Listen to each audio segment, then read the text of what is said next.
Hello friends, मेरा नाम शशिकला कनौजिया है और आप देख रहे हैं अपना चैनल जोश लीगल नॉलेज। और आज के इस वीडियो के अंदर हम इंटरनेशनल लॉ का जो रिलेशनशिप हमने पहले पढ़ा था, इंटरनेशनल लॉ क्या होता है और म्युनिसिपल लॉ क्या होता है, उसमें हम ये पढ़ेंगे।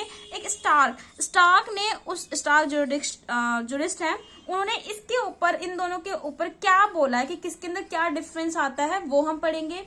इसमें हम एक केस लॉ पढ़ेंगे जो इम्पोर्टेंट केस लॉ है, और एक हम इसमें हम डिफरेंस पढ़ेंगे कि इंटरनेशनल और म्युनिसिपल लॉ में डिफरेंस अगर आपके ऊपर आ गया तो आप क्या लिखोगे। ये मोस्ट इंपॉर्टेंट टॉपिक है और एग्जाम में इसमें कम से कम, अगर आप सीसीएस यूनिवर्सिटी से हो, क्योंकि मैं तो सीसीएस यूनिवर्सिटी से हूँ, तो इसमें 20 मार्क्स का जो क्वेश्चन होता है वो हमेशा आता है। 20 मार्क्स का या 10 मार्क्स के क्वेश्चन तो हमेशा ही पूछे जाते हैं, तो आप इसको बहुत ध्यान से पढ़िएगा।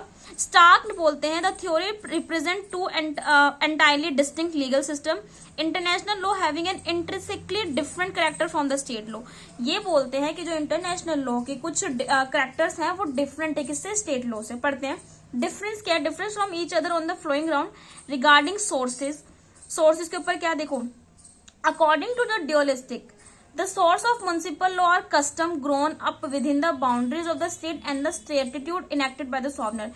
जो अगर जैसे कि मान लो एक इंडिया एक स्टेट है, मैं आपको इंडिया के एप्लीकेबल कर इंडिया के अकॉर्डिंग बताऊंगी, क्योंकि इंडिया के अकॉर्डिंग अगर आपको मैं बताऊंगी तो आप ज्यादा अच्छे से समझ पाएंगे।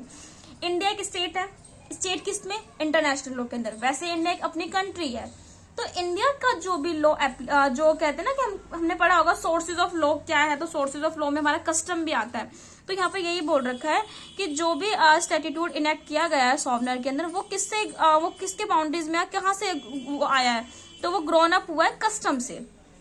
ठीक है, तो the sources of municipal law क्या है, कस्टम है।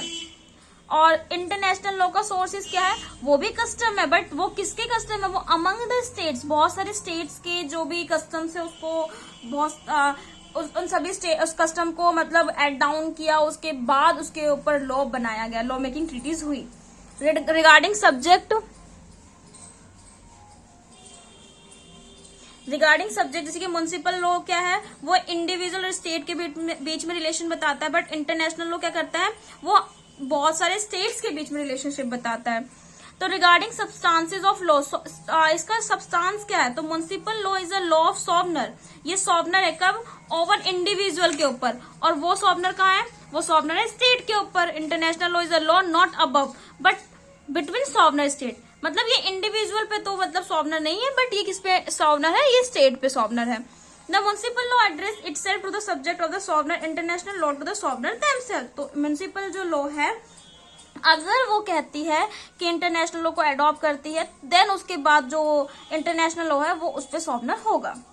रिगार्डिंग प्रिंसिपल क्या है, एंजेलोटी जो बोलते हैं, एंजेलोटी के व्यू से बताया गया है that the while municipal law in a state, ये हमारे जुरिडिक्शन है, that while municipal law in a state are obeyed because they are principle of state legislature. ये जो स्टेट है वो ओबे किसको करती है, ओबे करती है स्टेट लेजिस्लेचर को। लेजिस्लेचर जो लॉ बनाता है उसको फॉलो करती है, उसको मानती है। और इंटरनेशनल लॉ क्या करती है, ओबे करती है प्रिंसिपल ऑफ पैक्टा sunt servanda। अच्छा, आप मुझे कमेंट बॉक्स में बताएं कि पैक्टा sunt servanda मैंने आपको बताया था तो क्या था वो।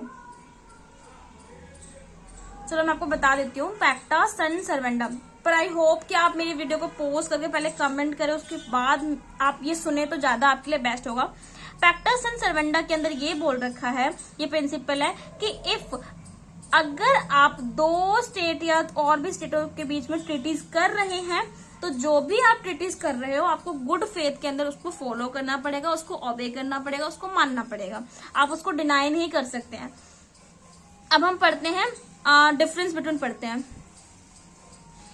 डिफरेंस बिटवीन है municipal law and international law के अंदर। तो म्युनिसिपल लॉ क्या बोलता है कि subject matter has always remain limited, इसमें सब्जेक्ट मैटर लिमिटेड होते हैं, बस इसमें क्या होता है, डायनेमिक होते हैं, इसमें बहुत सारे होते हैं। तो subject matter has always remain dynamic. अब म्युनिसिपल लॉ में क्या बोला, it would certainly apply them as and when rules of international law are considered to be the part of the law of the land, इसको law of the land भी बोलते हैं, क्योंकि ये जो है वो एक पर्टिकुलर स्टेट के ऊपर एप्लीकेबल करता है। ये क्या है, ये हम बस ये स्टेट के ऊपर एप्लीकेबल करेगा, ये स्टेट के बाहर एप्लीकेबल नहीं करेगा। But it also applicable by municipal law, ये म्युनिसिपल लॉ पे भी एप्लीकेबल करता है। This code can not apply a particular rule of international law, ये इंटरनेशनल लॉ को फॉलो नहीं करता जब तक, हमने पढ़ा था ना ड्यूलिस्टिक थ्योरी में, जब तक कोई सॉवरेन स्टेट उसको क्या ना करे, उसको अडॉप्ट ना करे, until that particular rule has been deliberately transform into national law. अब इसमें क्या था, थर्ड इसका पॉइंट था कि transformation of international law into municipal law में take place according to the constitutional provision of the state. But हमारे international law के कॉन्स्टिट्यूशन में बात लिख रखा है कि अगर हम किसी चीज का मतलब कोई डिस्प्यूट अराइज हो रहा है दो स्टेट के बीच में, तो उन दो स्टेट के बीच का हम म्युनिसिपल लॉ भी एप्लीकेबल कर सकते हैं। मैंने आपको एक केस बताया था, केस पढ़ते हैं।